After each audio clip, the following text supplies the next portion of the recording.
শেখ হাসিনা সহ ৩ জনের বিরুদ্ধে জুলাই গণহত্যা মামলার রায় ১৭ নভেম্বর। অভিযোগ গঠনের পর দীর্ঘ ৩ মাস ধরে যুক্তিতর্কের পর অবশেষে জুলাই গণহত্যার দায়ে পালানো শেখ হাসিনার মামলার রায় ঘোষণা হতে যাচ্ছে আগামী সোমবার। এছাড়া ১৫ সেনা কর্মকর্তার রায়ও সামনে ঘোষণা হতে যাচ্ছে। পলাতক হাসিনা এবং তার রেখে যাওয়া দোসর ১৫ সেনা কর্মকর্তা যারা বর্তমানে কারাগারে বন্দী আছেন, সবাইকে যিনি হাতে হাত করা পরিয়েছেন এবং সামনে পড়াতে যাচ্ছেন তিনি চিফ প্রসিকিউটর তাজুল ইসলাম।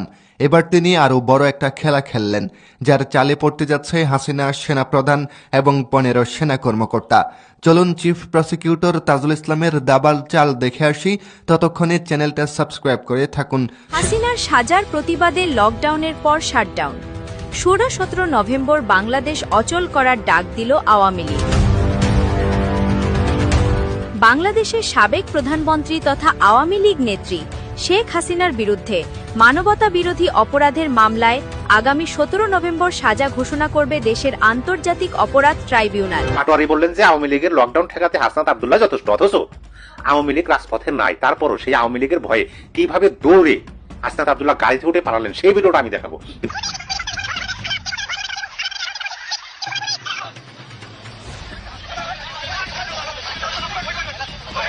আমি ধন্যবাদ জানাই আপনাদেরকে যে আপনারা প্রতিবাদ করেছেন। আজকে যে আমরা কর্মসূচি দিয়েছিলাম লকডাউন, এই কর্মসূচিতে আমাদের আওয়ামী লীগ এবং সকল সহযোগী সংগঠন প্রিয় দর্শক, গুরুত্বপূর্ণ কিছু ভিডিও আপনাদের মাঝে শেয়ার করব। একে একে সকল আপডেটগুলো পাওয়ার জন্য অবশ্যই আমাদের চ্যানেলটিকে সাবস্ক্রাইব করে নেবেন। শুরুতে দেখেছেন শিরোনাম, এবার দেখবেন বিস্তারিত কি হচ্ছে দেশের অভ্যন্তরীণ। সকল ভিডিওটি অবশ্যই এক বাক্যে আপনাদের মাঝে শেয়ার করতে যাচ্ছি, তাই না টেনে একটি লাইক করে শেষ পর্যন্ত দেখতে থাকুন। চলুন চিফ প্রসিকিউটর তাজুল ইসলামের দাবাল চাল দেখে আসি। ততক্ষণে চ্যানেলটা সাবস্ক্রাইব করে থাকুন শেষ পর্যন্ত। এবার আর রক্ষা নেই গুম, খুন ও মানবতা বিরোধী অপরাধে অভিযুক্ত ১৫ সেনা কর্মকর্তা। এসি প্রিজন ভ্যানে চলাফেরা কিংবা বিশেষ হেফাজতে থাকলেও তাদেরকে বাঁচাতে পারবে না আইনের কোনো ফাঁকফোকর, কারণ একে একে তাদের আইনজীবীরাই এই গুরুত্বপূর্ণ মামলা থেকে সরে দাঁড়াচ্ছে। ইতিমধ্যে নৈতিক কারণে সরে গেছেন গুরুত্বপূর্ণ এক আইনজীবী। আওয়ামী লীগের সময় অপহরণ ও গুমের অভিযোগে মানবতা বিরোধী অপরাধের মামলায় কারাগারে থাকা সেনা কর্মকর্তাদের পক্ষে ট্রাইব্যুনালে লড়বেন না ব্যারিস্টার এম সারোয়ার হোসেন। গত ৯ নভেম্বর আন্তর্জাতিক অপরাধ ট্রাইব্যুনালে নিজের নাম প্রত্যাহারের জন্য আবেদন করলে তা গ্রহণ করা হয়েছে বলে জানিয়েছেন তিনি। আদালত থেকে বের হয়ে সারোয়ার হোসেন বলেন, ১৫ জন সেনা কর্মকর্তার পক্ষে আমরা ৫ জন আইনজীবী ওকালতনামার সাবমিট করেছিলাম ২২ অক্টোবর। পরবর্তীতে দেখলাম আমি নিজে একটি অভিযোগ করেছিলাম, সেই অভিযোগের আসামি এই মামলারও আসামি। তিনি বলেন, পেশাগত নৈতিকতা ও আচরণ বিধি অনুযায়ী আমার ডিফেন্স আইনজীবী হওয়ার কোনো সুযোগ নেই। সেই প্রফেশনাল কন্ডাক্ট এবং এথিক্স অনুযায়ী এবং আইসিটি বিধান অনুযায়ী আজকে একটা আবেদন করেছি। ট্রাইব্যুনাল সেই আবেদন গ্রহণ করেছেন। মানবতা বিরোধী অপরাধের মামলা ৩টির মধ্যে ২টি ক্ষমতাচ্যুত স্বৈরাচার আওয়ামী সরকারের শাসনামলে গুম, নির্যাতনের মাধ্যমে সংগঠিত মানবতা বিরোধী অপরাধের ঘটনার, অন্যটি জুলাই গণ অভ্যুত্থানের সময় রাজধানী রামপুরা ও বনশ্রী এলাকায় সংগঠিত মানবতা বিরোধী অপরাধ সম্পর্কিত। এসব মামলার সাবেক ও বর্তমান ২৫ সেনা কর্মকর্তা সহ মোট ৩২ জন আসামি। তাদের মধ্যে ১৫ সেনা কর্মকর্তা বর্তমানে ঢাকা সেনানিবাসে ঘোষিত সাবজেলে রয়েছেন। গুম, নির্যাতনের ঘটনায় করা ২টি মামলার একটিতে আসামি ১৭ জন। যদি গুম ও খুনের অভিযোগে অভিযুক্ত সেনা কর্মকর্তাদের সকল আইনজীবী একযুগে সরে দাঁড়ান, তাহলে সেটি শুধু ন্যায় বিচারের জন্য নয়, পুরো রাষ্ট্রীয় কাঠামোর জন্য এক ভয়ঙ্কর সংকেত হয়ে দাঁড়াবে। এই ঘটনার প্রতিটি দিক হবে বিস্ফোরক, কারণ এতে আইন, রাজনীতি, সেনা অভ্যন্তরীণ সম্পর্ক একটি আন্তর্জাতিক মানবাধিকার অঙ্গনেও কাঁপন ধরাবে। বাংলাদেশের ইতিহাসে আগে কখনো এমন নজির দেখা যায়নি, যেখানে রাষ্ট্রের সবচেয়ে শক্তিশালী প্রতিষ্ঠানের সদস্যদের আইনজীবীরাও দল বেঁধে বিচারের মাঠ ছেড়ে দিয়েছেন। এই ঘটনাকে অনেকে দেখবেন রাষ্ট্রের আইন শৃঙ্খলা ও ন্যায় বিচারের প্রতি আস্থার ভয়াবহ পতন হিসেবে, আবার কেউ কেউ মনে করছেন এটি এক ধরনের অন্তঃকলহের বহিঃপ্রকাশ, যেখানে সেনাবাহিনীর ভিতরে বিভাজন তৈরি হচ্ছে। যত কিছুই হোক, গুম ও অভিযুক্ত সেনা কর্মকর্তাদের পক্ষের আইনজীবীরা যখন যখন একে একে মামলা থেকে সরে দাঁড়াতে শুরু করবেন, তখন পুরো দেশের আইনি ও প্রশাসনিক অঙ্গনে নেমে আসবে তীব্র আলোড়ন। এই দৃশ্য যেন নতুন এক অধ্যায়ের সূচনা, যেখানে নৈতিকতার দায়বদ্ধতা আইনি কৌশলকে ছাপিয়ে গেছে।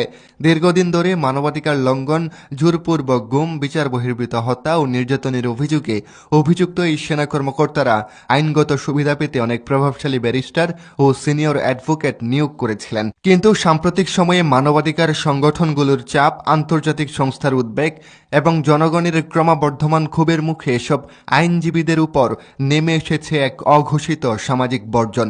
ফলে অনেকেই বলছেন এটি কেবল আইনি সিদ্ধান্ত নয়, বরং নৈতিক জাগরণের প্রতিচ্ছবি। আইনজীবীরা বলছেন তাদের পেশার মূল ভিত্তি ন্যায় বিচার প্রতিষ্ঠা করা, অপরাধ ঢেকে রাখা নয়। গুম ও খুনের মতো মানবতাবিরোধী অপরাধী অভিযুক্তদের পক্ষে দাঁড়ানো মানে অন্যায়কে বৈধতা দেওয়া। এই উপলব্ধি তাদের সরে দাঁড়ানোর মূল কারণ। সবাই সরে না দাঁড়ালেও একাধিক আইনজীবী গণমাধ্যমকে জানিয়েছেন তারা সেনা কর্মকর্তাদের ফাইল হাতে পেয়ে যে বিবরণ দেখেছেন তাতে ভয়ঙ্কর বাস্তবতা ফুটে উঠেছে। অনেক নিখোঁজ ব্যক্তির নামে অপারেশনাল কভার দেখানো হয়েছে, আবার কোথাও কোথাও মিথ্যা গুলির বিনিময়ের গল্প সাজানো হয়েছে। এসব তথ্যের মুখোমুখি হয়েছেন তারা নিজের বিবেকের কাছে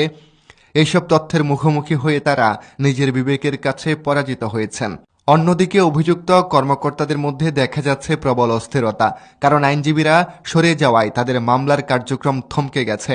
নতুন কাউকে নিয়োগ দেওয়া কঠিন হয়ে পড়েছে, কারণ কেউই এখন গুম ও খুন ট্যাগযুক্ত আসামির পক্ষ নেওয়াকে নিরাপদ মনে করছে না। ফলে আইনি লড়াইয়ের পাশাপাশি শুরু হয়েছে সামাজিক ও মানসিক যুদ্ধ। এই পরিস্থিতিতে সেনাবাহিনীর ভাবমূর্তিতেও গভীর প্রভাব ফেলেছে।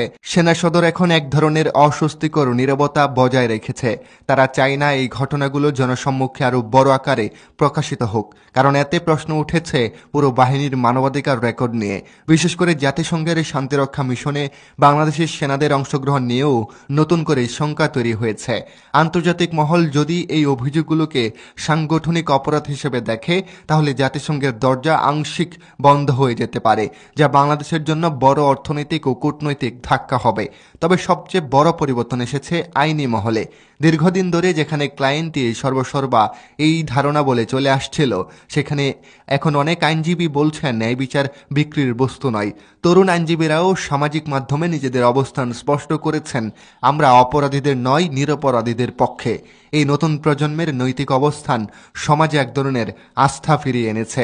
সব মিলিয়ে গুম ও খুনের অভিযুক্ত সেনা কর্মকর্তাদের আইনজীবী সরে দাঁড়ানোর কোনো এক ঘটনার প্রতিফলন নয়, এটি বাংলাদেশের বিচার ব্যবস্থার এক যুগান্তকারী বার্তা।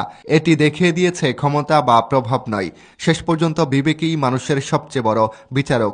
এবং এই বিবেকের জাগরণই হয়তো আগামী দিনে আমাদের রাষ্ট্র ও বিচার ব্যবস্থাকে নতুন এক নৈতিক পথে নিয়ে যাবে, যেখানে ন্যায় বিচার শুধু কথা বলে নয়, বরং জীবন্ত বাস্তবতা হয়ে উঠবে। তবে এর কিছু নৈতিকতার প্রভাবও পড়বে, বিশেষ করে এর রাজনৈতিক প্রতিক্রিয়া হবে বিস্ফোরক।